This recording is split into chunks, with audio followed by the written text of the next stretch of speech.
से पीछे हो जाइए आप सब।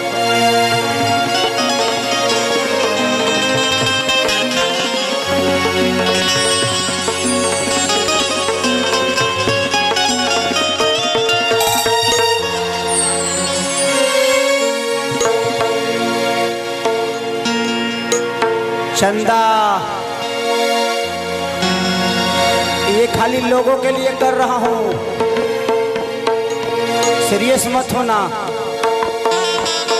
हाँ भाई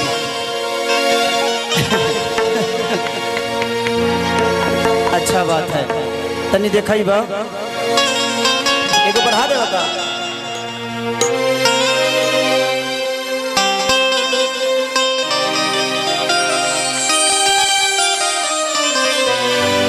ये गाना मेरे बहुत अजीज मित्र, मेरे भाई, मैंने बहुत प्यार करता हूं मैं। आप लोग 82 विधा देखे होंगे अजीत हलचल जी को।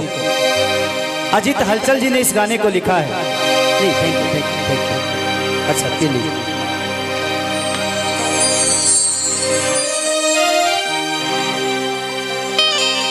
इस 4 सालों में कितना कुछ खोया, कितना कुछ पाया पता नहीं, बट आप जैसी महिला को कौन खोना चाहता है। तू तो जिंदगी में यही लो समस्या के हाल बन के,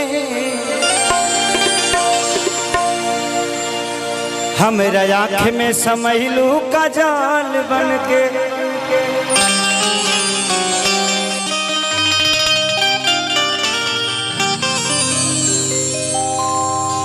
किए काजल तोहर तो हे खेसरिया के दिल में आना जाना भइल, तोहके पता नहीं खे पूरा बलिया दीवाना भइल।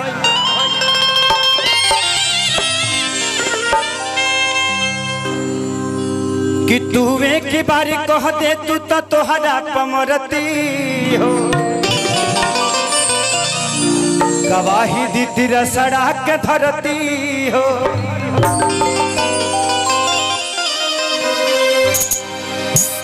कि हम तो बहुत पछतैली हो,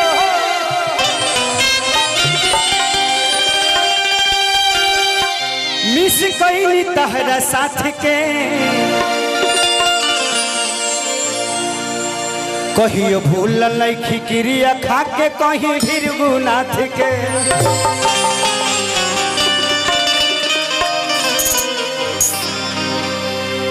खेसरिया खुद में एगो राइटर है कि जहाँ जईबू ताजा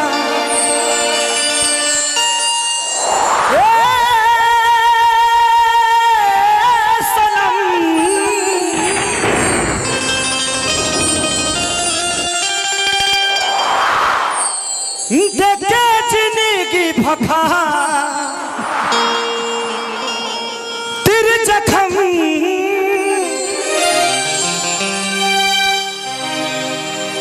कि जनी सोचा हमारा बारे में।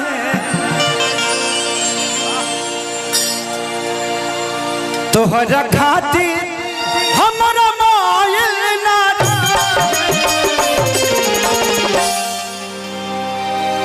कि प्यार कल परसो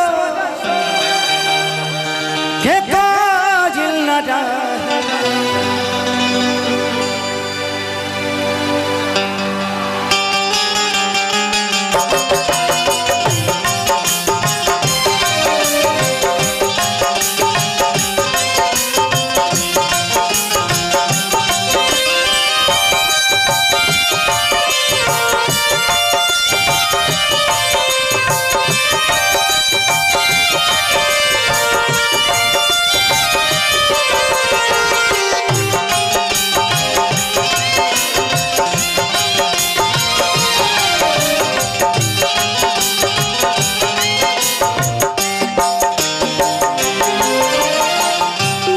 बड़ भाई भानु भैया की तरफ से बहुत पुरस्कार।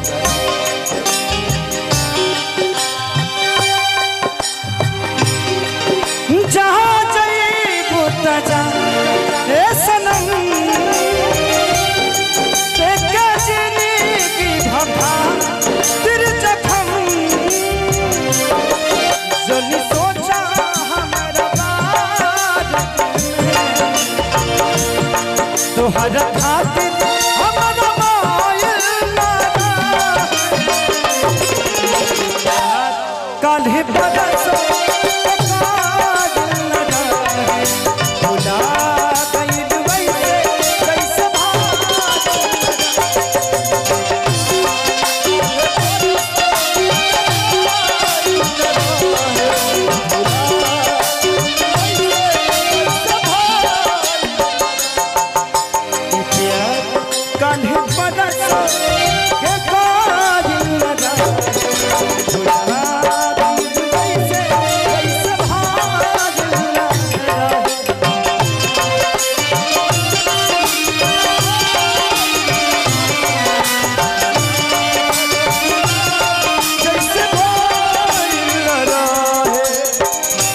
गली में तेरा आना जाना था,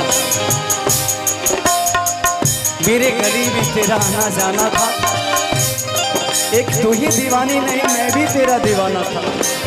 जिंदगी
तुम तो रहती थी मेरे जिंदगी में समस्या के हल बन के, इसीलिए तो आंखों में बसती थी काजल बन के। गंगा के पानी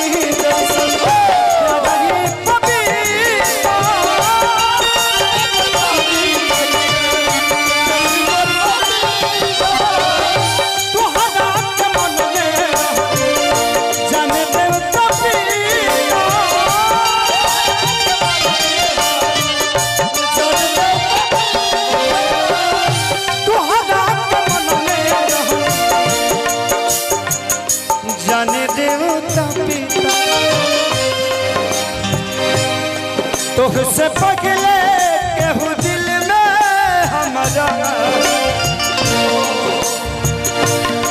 तुझसे पगले केहू दिल में हमारा, सुनाया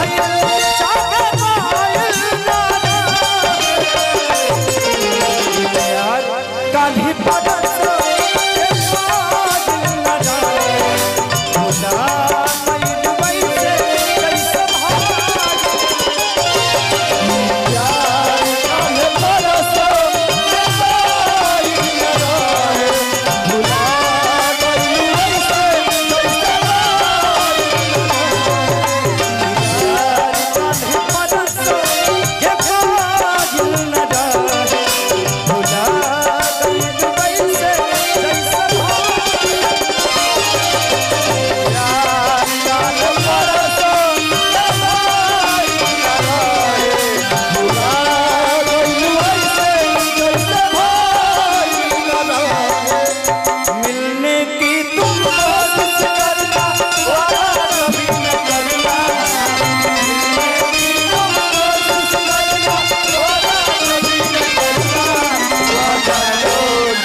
तुझ पे मरता हूँ, तू मुझ पे मरती है। मैं तुझ पे मरता हूँ, तू मुझ पे मरती है। इसे मैं नहीं, ये पूरी बलिया की धरती है।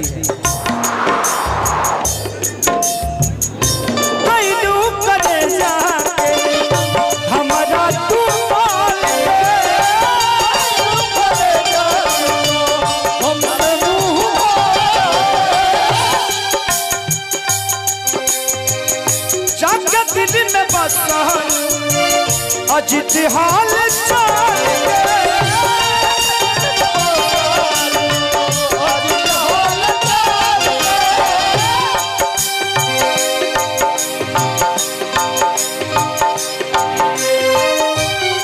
कतन कोगी खेसरिया पागम,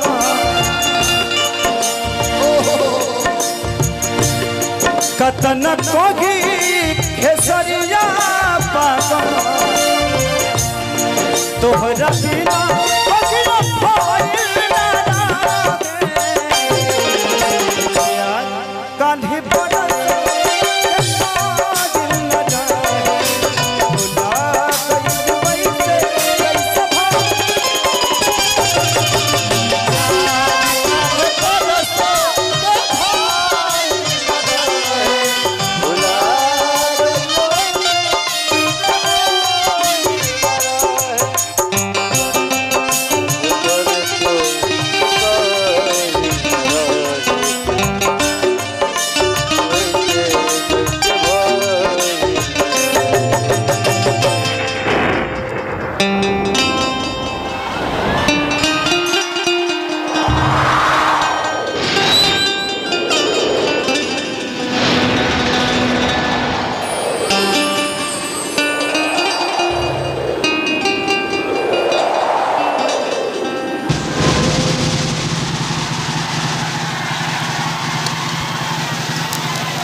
जिंदगी में कुछ यादें होती है।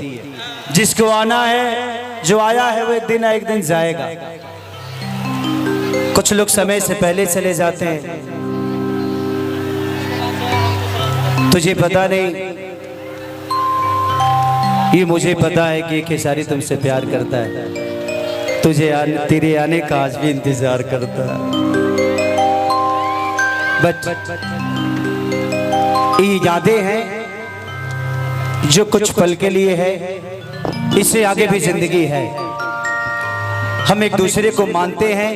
आज हम एक बहुत अच्छे दोस्त हैं एक दूसरे के लिए।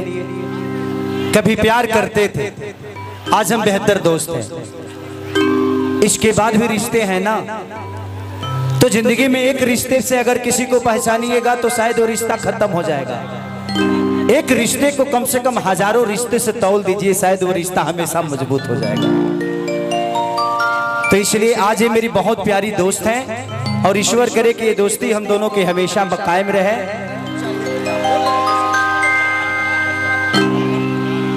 कि प्यारे नहीं खेल लिखल, अरे हाथ के लकीर में, अरे नहीं खुद तकदीर में ये जा। तो दिल से थैंक यू। बहुत सारे कलाकार हमारे भाई, मैं बहुत बार बोल चुका हूँ, सारे भाई आए हैं, तो प्लीज उनसे भी दो दो गाना सुनिए, उसके बाद फिर मौका मिलेगा फिर मैं आऊँगा। Thank you. अल्लाह भैया भैया भैया भैया एक ये छोटा सा तोहफा आपके लिए। बिरंग और गुलाब की फूल आप सबके बीच बरसाई जा रही है, बहुत अच्छा लग रहा है। राघवेंद्र भैया हमने के गार्जियन अभिभावक, बहुत बहुत प्रणाम बा। बिट्टू भाई के भी प्रणाम बा। आई सीधे सीधे मंच पे अविलंब बिना कुछ बोलने हिंदी या भोजपुरी के सामंजस्य में पहले बात के कहल गई तो कहानी की जैसे सुहागर हाथे शोभेला चूड़ी, हिंदी के असली सिंगार है भोजपुरी। जो भाषा है यूपी बिहार की अहिलौले बाकुली संसार है। आप सबके बीच एगो जोरदार ताली बजा के स्वागत करी जा भोजपुरी के वीर स्टार हमने के गार्जियन खेसारी लाल भैया, काजल जी, माही मनीषा। जोरदार तालियां बजा, ताली बजे जोरदार। आई बहुत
अपने बाउंसर साहब से और जो भी मेरे अपने हैं सबसे कहूंगा कि थोड़ा पीछे हो जाइए, यहाँ से पीछे हो जाइए, स्टेज के कोने लास्ट तक जाइए, आप स्टेज को छोड़ दीजिए।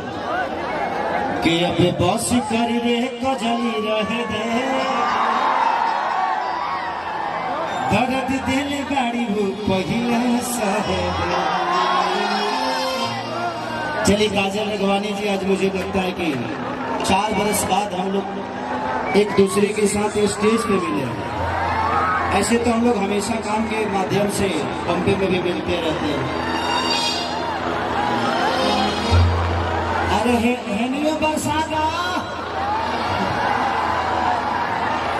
4 साल बाद मिलन भइल बा। देखिए कितना एक चीज है उमा शंकर भैया के इस कार्यक्रम में मुझे समझ में आया। मुझे पहला ऐसा ही नेता लगे कि जाति पात से हटके, धर्म से हटके सबका प्यार लेते हैं, और एक नेता की तरह नहीं, एक बेटा की तरह आप सबका सेवा करते हैं। जो इस धरती पे नहीं हो सका वो सारा विधा कोशिश इनकी रहती है कि हमेशा अपने जनता के लिए क्या चाहिए, हमेशा आपके बारे में सोचने वाला कोई बेटा ही सोच सकता है, कोई नेता तो नहीं सोच सकता। तो उमा शंकर भैया मुझे लगता है कि इस क्षेत्र के नेता नहीं बल्कि बेटा है और आप सबके दुलारे हैं। एक जोरदार ताली बजाइए उमा शंकर भैया के लिए। काजल जी कुछ बोलेंगी?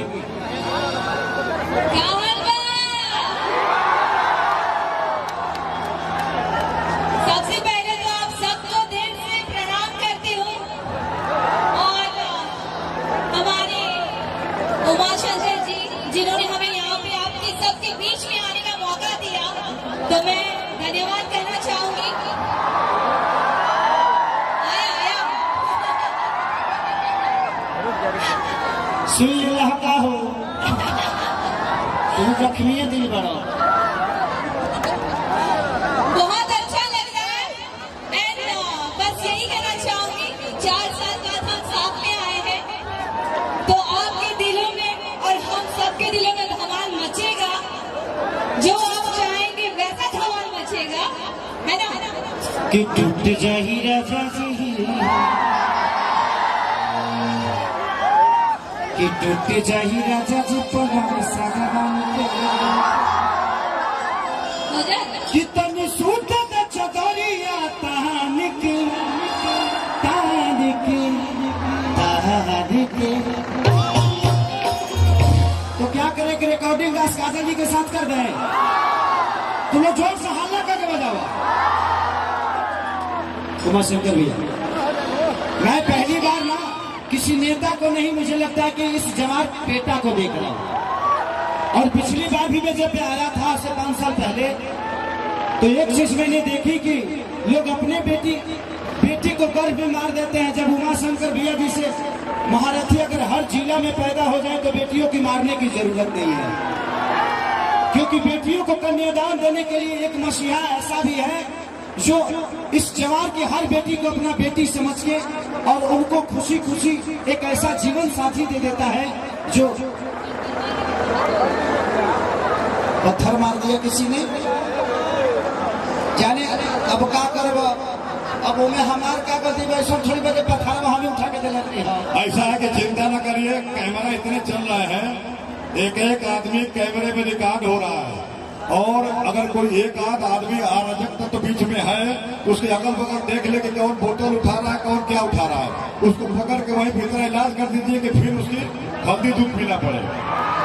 हाँ, ये हर जगह एक आध लोग आ जाते हैं, इसलिए उनसे परेशान होने की जरूरत नहीं है। कुछ लोग आते हैं एंजॉय करने के लिए, कुछ लोग आते हैं कि खराब करेंगे, तो जो खराब का सोच रहे क्या होता है वही तो खराब कर देता है। ठीक है, इसलिए आप लोग आराम से रहिए, कहीं कोई टेंशन नहीं। लीजिए लीजिए, कहाँ गए? अच्छा, एगो लड़का है यही उमा शंकर भैया, एगो लड़का बड़े जवार के हमारा लगे, ओकर मनोज नाम है। तो कहला से एक दिन की भैया हमारे तनी घर नहीं खे, उमा शंकर भैया से कहा कि हमारे घर बनवा दे, हाथों करके भेज दे, रुआ लगे बनवा दे। I love you. आप आप जैसे भाई पाके हम लोग अपने आप को खुश नसीब समझते हैं कि भैया हमें प्यार करते हैं।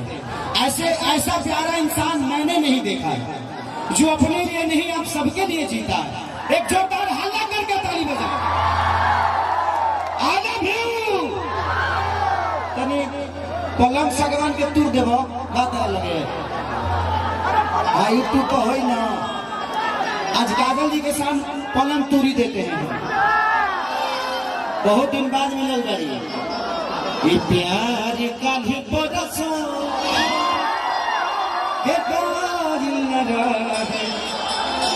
भुला गई वैसे जैसे